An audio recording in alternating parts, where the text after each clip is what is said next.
10 hottest comics of the week based off of cover prices data. That's right, real sales data, not speculation.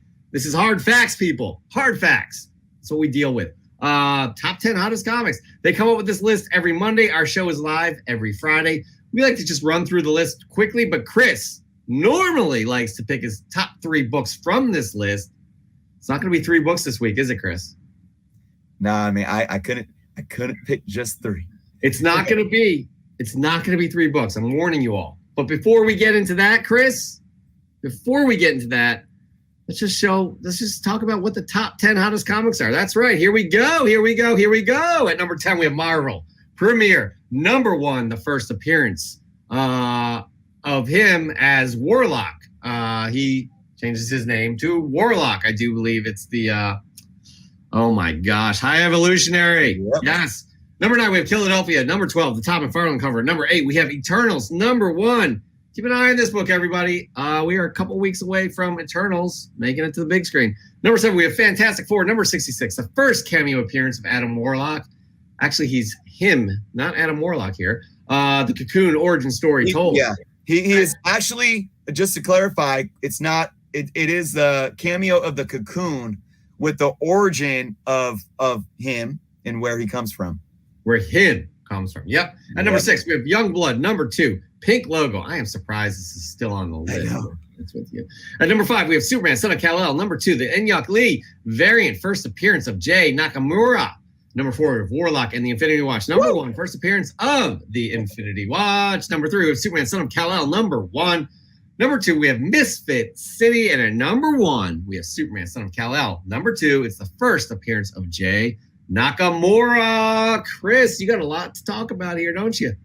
Yeah, man. Hey, big up to that Philadelphia, because this book got hot just because of Todd McFarlane doing something other than Spawn.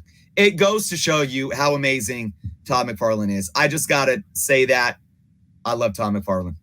So do a lot of you. This list was dominated by 2 things. All right. It took what? 8 books, 7 or 8 out of 10. And what is that? Warlock and Jonathan Kent. So, guys, I picked Warlock and Jonathan Kent is my books to talk about. All right, we are going to go down in an order, okay? Because the order matters, and you guys are going to see why once we get to the top one. But I got 5 books to talk about this week, everyone. All right, the first one is Superman, Son of Kal-El, number 2. My third one is Superman, Son of Kal-El, number 1. All right, let's talk about book number 4, which is Superman, Son of Kal-El, number 2. First appearance of Jay Nakamura, 328% increase in sales, folks. It had a $34 high raw, 328% increase over the last week. Now, let's look at my third pick, the issue number 1, 291% increase in sales, $39 high raw. We did get a couple of graded CGCs on the market finally of this book. One sold for $150. Here's my thing. As soon as it was announced that Jonathan Kent was bisexual and had a male love interest, the same thing happens that always happens when this type of stuff happens. And everyone came out of the woodworks just, with their pitchforks, talking about how this is horrible. Nobody wants this. Nobody asked for this. Why do we care? It's pandering. It's this and that. And I don't want to get too deep into that discussion. We did that last week, I believe, Jeff. But here's the thing, because we had people, literal people, influencers, whatever you want to call them, come out and literally tell all of you as collectors of comic book buyers that this stuff doesn't sell. And the data shows it. Guess what? These top 10s are nothing but data. And the data shows you're wrong. The data shows that was a lie for all my Maury Povich viewers out there. Right? And the lie detector determined that was a lie. Look, here's a tweet from the author, Tom Taylor, that he tweeted out yesterday. I'm going to read it. Due to demand due to high demand, every single issue of our Superman Son of Kal-El is being reprinted. And DC Comics have reported unprecedented orders for issue number 5, out November 16th. It's not even out yet. It's not even out yet. 328% increase of the first appearance. Here's my thing. Book sold for $34. Number 1 sold for $39. I don't care what this book does in a month. I don't care what it does in 6 months or a year from now, 2 years from now.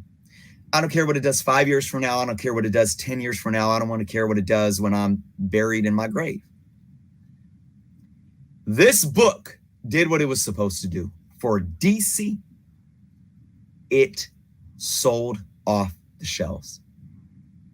Not only did it sell off the shelves, but they're having to go to, I'm assuming when they say reprint, it's going to be a second print. That's what I'm assuming. They're going to a second print with this stuff because of unprecedented demand. Does DC care if this book is selling for $34 on the secondary market, or if it's going to hold that value 6 months, 10 years from now, 50 years from now? No, because guess what? DC doesn't get that money. Flippers do, collectors do, that go off and sell. LCSs that buy collections or sell their back stock. DC is in the market to sell comic books on the primary market. And guess what? They are. You don't like it? Fine. You think it's pandering? Whatever. You think the books aren't going to hold value long term? I don't care. You think they do it just for shock value? Whatever. But don't come on here and say that this stuff doesn't sell. Don't come on here and ask, who is this for? Because guess what? You ain't buying it, and it's flying off the racks. So it does sell, and it's for somebody. And that's all that matters. So guess what? DC is laughing all the way to the bank. At the end of the day, this makes me happy. Because guess what? The only reason why you and I are here today, you, Jeff, and I, audience and I, why we're all here today, doing a comic book Canada show, hanging out on a Friday night, talking about comic book movies, talking about old comics, fresh gets, new and old, is because of comic book publishers being able to be successful. Being able to produce product, sell product, and make a profit. Because at the end of the day, you like it or not, that's what drives comic books. That's what drives this hobby. So big congrats to DC. They are blowing this out of the water. And look, it's really, the fact that number 1 came back to the list, because remember, number 1 isn't a first appearance or anything. I mean, it's his first standalone title.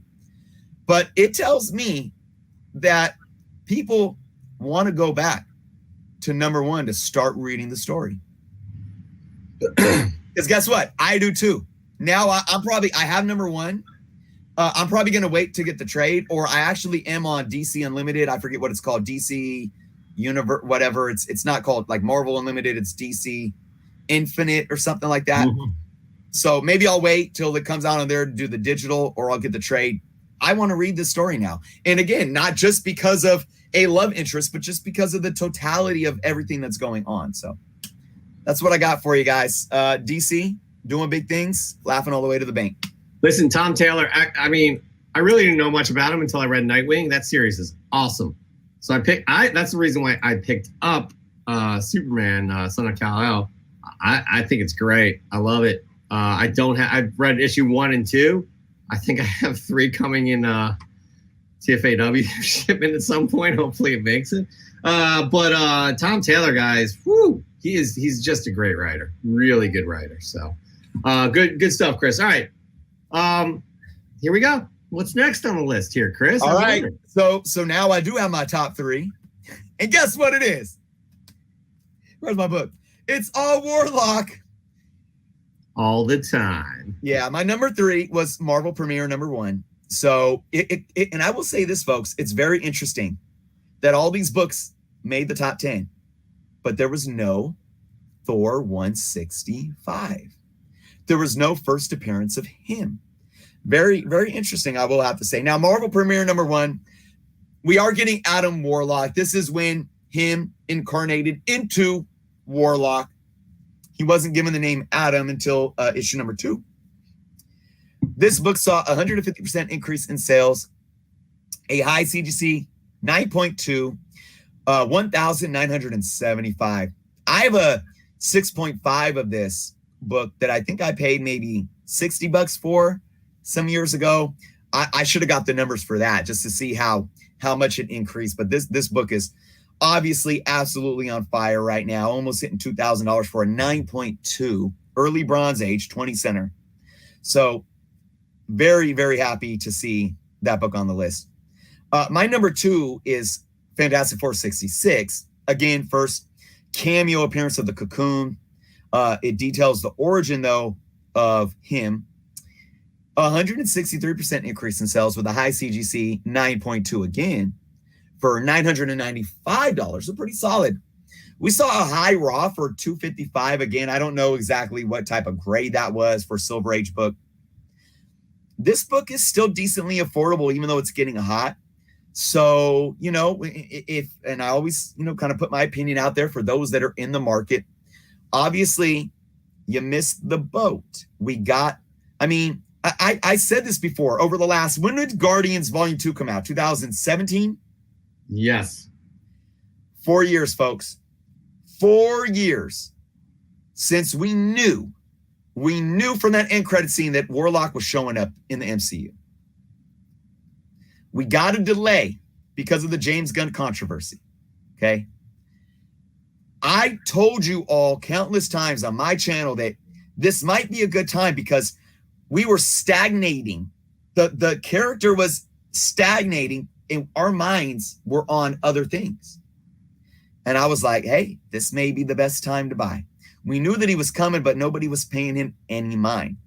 During that time period, I picked up 2 more copies of Fantastic Four 66 for one was like $15 and the other one was like $25. Yeah. Nice looking mid grades. They weren't like a 9.2 or anything like that. But I do think that those were the perfect times to buy. Now we have an announcement. We have a casting. So, but the thing with this book is, out of all of them, I still think it's probably the most affordable. And always look for a good deal, because usually trending upward happens when we get, if we get an initial trailer and we see Adam Warlock in the trailer, that can once again boost these books up even more. So be careful. I'm not here to tell you what to buy. Just be careful, but don't get discouraged just because there was an announcement that you can't find a decent deal. All right. Okay. Moving on to my number 1. And of course, it's that beautiful book right in the middle of those 3, of all the 3 Warlock books. Warlock and the Infinity Watch, number 1. I'm just done with the jokes about this right now. I'm going to be very serious, guys. It blows my mind. Let's look at this. 151% increase in sales. Okay. When Cover Price reported on this, a high raw went for $35. Now let's I have some updated numbers, but let's look at that real quick. I've always said in my years of collecting Warlock and being a fanatic and selling my body for Warlock books. True story. For those that don't know, you can, I'll show you again here. I'll be, if you want to bring me up on screen, I'll be on your local corner. True story. Yeah, I'll be on the corner of 23rd this weekend. You can see me on East 12th next weekend. So just be on the lookout. I'll be hitting my spots. So, but no, in all seriousness, I've always said that there's potential in this book. I said that there's potential because it is a number 1 that's very affordable, but it's a first appearance of the Infinity Watch. And I brought to the attention that I don't think the Infinity Stones are done. And I think that the Infinity Watch storyline can be done in the MCU. And without giving too much away for those that haven't been watching the What If series, if you saw the final episode, there was no Warlock, but there was hints of two things. One, that the Infinity Stones aren't going away. And two, that there's going to be somebody in charge of watching the Infinity Stones. So that was my take. That was my take always from the get of talking about this book. And I would always say, I don't, look, it's an early 90s book. I don't know the print run. I don't think there's 1 million copies out there. I would probably guess that there's anywhere from maybe 300 to 100,000 to 500,000 maybe, though. I don't know. But look, I always said that it can do things. Doesn't mean it's going to be worth hundreds of thousands of dollars. But look at this. Look at this. And this is crazy, even for me. Updated sales as of today, earlier today. High CGC 9.8 sold. Earlier today. $320 best offer accepted. It was a direct edition, CGC 9.8.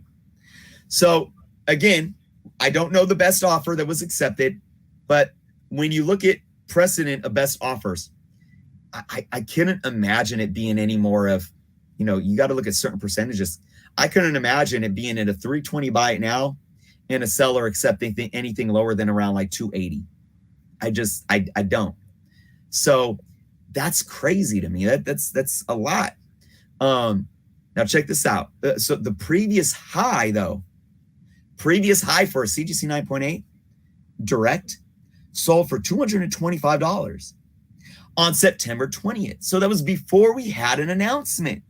So this book was already selling, at least in, blips here and there. Again, I always say, especially with the 9.8 market right now, don't let one sale dictate, that's what it should go for all the time.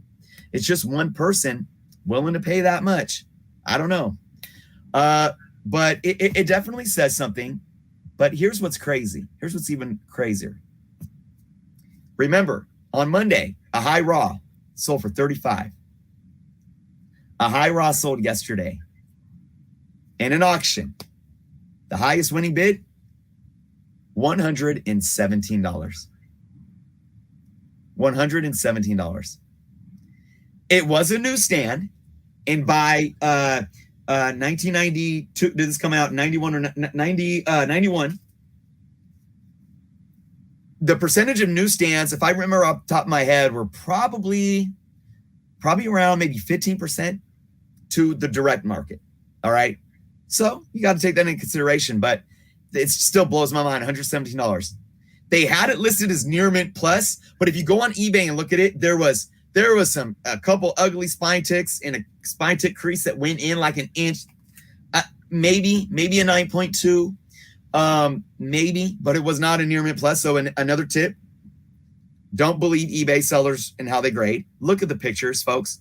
$117. Now, a direct edition sold today as well for $65 raw. And that was, a decently high grade copy as well. So here's my thing. As much as I would love to sit here and tell you guys, man, go buy those books, go buy them up. I don't know, however many copies. I could take 20 copies right now. Or you know what I could do? I could put them up one at a time, because then I'm kind of controlling the market a little bit. You throw 20 up at a time, supply and demand, right? I could put one or two up at a time, and I can tell you guys, it's worth it to go spend. I have a few newsstands. I have a few newsstand copies. I can go post them up. I don't know if they're near mint, close to it. I can go make $100 a pop off of those right now. I could put my directs up and make $50, $60, $70 off of them right now. One thing, I'm not going to do it because I'm not selling my books. I don't even want to part with one of them. But secondly, although I believe that there's something here with this book, I'm not going to sit here and tell you guys to go buy those prices. I'm going to tell you something right now. You could go to mycomicshop.com and find a fine copy. Well, they were there a couple hours ago. So I don't know, but go check out mycomicshop.com. Type in Warlock and the Infinity Watch #1. There was 2 fine copies for like $9 each. And My Comic Shop is very, very conservative with their grading, so they might be a little better than fine. here's something to tell you guys though about how hot these books are. Just yesterday, those two same books were still there, and they were marked at like $5.20. They raised the price on them, but still $9 for a find that's probably better than a find. Knowing my comic shop, decent, folks. Again, I believe there's a little something here. I love this book, but I'm not lying to you. But I'm not sold. I'm not sold on going and buying a raw book of this, whether it's a newsstand or not, for around that 65 and 117 mark. I would chill, because the hype around this right now, in my humble opinion, is Warlock hype. They're not even thinking how I'm thinking. It's just, we want everything Warlock, and this is like the cheapest out of all the keys, right? I'm thinking a long-term actual substance. What do I talk about? Intrinsic value. Let Adam Warlock cool off. Let the hype cool off, and then see what this book is going to do. I think we are past the threshold now. We're finding this book in the dollar bins, or for even $2, $3, or $4 in a decent grade is gone. I do think we're past that. But a high grade for under $20, even at this point, I think would be a solid deal in my humble opinion. Paying anything more than that, if it was me, I would be cautious, and I might wait. Because if we actually we can have the Warlock hype cool off, this book cools down a bit, but if we actually get an Infinity Watch in the MCU, that's when that inherent value, because it relates specifically to the book, can actually more feasibly drive that book up even more. I like your theory. I think that's a big far off speculation. I do like the thinking behind it, but exactly what Chris said. For that reason, I would hold off on buying any of those right now, especially at those prices.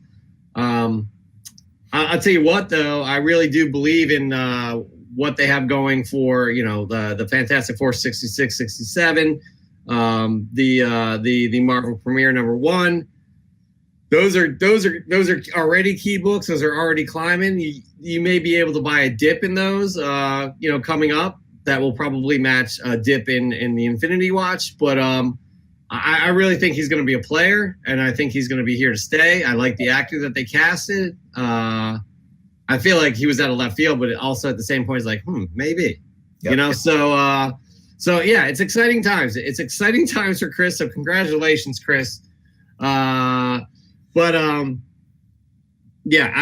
love all of it. I love all of it. And that right there, right? That ends that top 10 hottest comics of the week based off of great data. It was a great week. Chris, we're gonna end on this question right here. Will any Warlock in the Infinity Watch, or Warlock in general, any Warlock related books be on the top 10 next week? Yeah, I think so. I mean, if you look at how these things pan out, look, man, we got Jake Gyllenhaal making an Image book stay on this list for 3 weeks in a row. Now, I know Jakey is a special kind of guy, and I know that Poulter is, a lot of people are actually like, taking that tone that, oh, Will Poulter, like, come on, just like a lot of us were with Chris Evans with Captain America. Chris Evans, the funny guy in teen movies, like, Captain America, really? What? And now, we know what he is, Captain America. He is Steve Rogers. There is that there, but I think it's gonna carry over. I think there's gonna be at least one book on of Warlock on the list next week. All right, you heard it here. That there ends the top 10 hottest comics of the week.